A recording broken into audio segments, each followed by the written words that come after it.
പൈൽസിൻ്റെ treatment എടുക്കുമ്പോൾ മിക്കപ്പോഴും പല പേഷ്യൻസും ചോദിക്കാറുള്ളതാണ് അവർക്ക് പൈൽസ് ഉള്ളതുകൊണ്ട് ആൽക്കഹോൾ കൺസ്യൂം ചെയ്യാവോ എന്നുള്ളത്.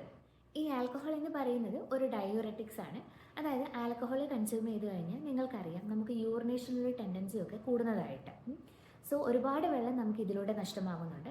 അതുപോലെ ഈ ആൽക്കഹോൾ കൺസ്യൂം ചെയ്തതിന് ശേഷം നമ്മുടെ ശരീരത്തിലുള്ള ഒരുപാട് ജലം അത് വലിച്ചെടുക്കുകയും ചെയ്യുന്നുണ്ട്.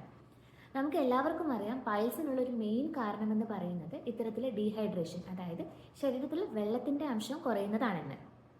സോ അതുകൊണ്ട് തന്നെ ഡീഹൈഡ്രേഷൻ കാരണം നമ്മുടെ മലം ഒരുപാട് കട്ടിയാകാനും പിന്നീട് അത് കോൺസ്റ്റിപ്പേഷനിലേക്കും ഇത് ഒരുപാട് സ്ട്രെയിൻ ചെയ്ത് മലവിസർജനം നടത്തേണ്ട ഒരു അവസ്ഥയിലേക്കുമാണ് എത്തിക്കുന്നത്. അതുപോലെ തന്നെ ഈ ആൽക്കഹോൾ നമ്മുടെ ശരീരത്തിലെ നീർക്കെട്ടും ഇൻഫ്ലമേഷൻസും ഒക്കെ ഉണ്ടാക്കാനുള്ള സാധ്യത കൂടുതലാണ്. സോ ഇതും പൈൽസിലേക്ക് ലീഡ് ചെയ്യാനുള്ളതോ അല്ലെങ്കിൽ പൈൽസിനെ വേഴ്സൺ ചെയ്യുന്ന ഒരു കണ്ടീഷനുമായിട്ട് പലപ്പോഴും മാറുന്നുണ്ട്. അതുപോലെ വളരെ ഇമ്പോർട്ടൻ്റ് ആയിട്ടുള്ള ഒരു കാര്യമാണ് നമ്മുടെ എക്സസ് ആയിട്ടുള്ള ആൽക്കഹോൾ കൺസപ്ഷൻ ലിവറിനെയാണ് ബാധിക്കുന്നതെന്ന് നിങ്ങൾക്ക് എല്ലാവർക്കും അറിയാം. സോ അതുകൊണ്ട് തന്നെ നമ്മുടെ ലിവർ ഫങ്ഷൻസിനെയൊക്കെ ഒരു വ്യത്യാസപ്പെടുത്തുവാനുള്ള കഴിവ് ഈ ആൽക്കഹോളിനുണ്ട്. സോ അത് ഭാവിയിൽ പോർട്ടൽ ഹൈപ്പർ ടെൻഷൻ എന്ന് പറയുന്ന ഒരു കണ്ടീഷനിലേക്ക് ലീഡ് ചെയ്യാം. സോ ഇതിൻ്റെ ഭാഗമായിട്ട് നിങ്ങൾക്ക് മലദ്വാരത്തിനടുത്തുള്ള രക്തക്കൊഴലുകളിലൊക്കെ പ്രഷർ കൂടാം.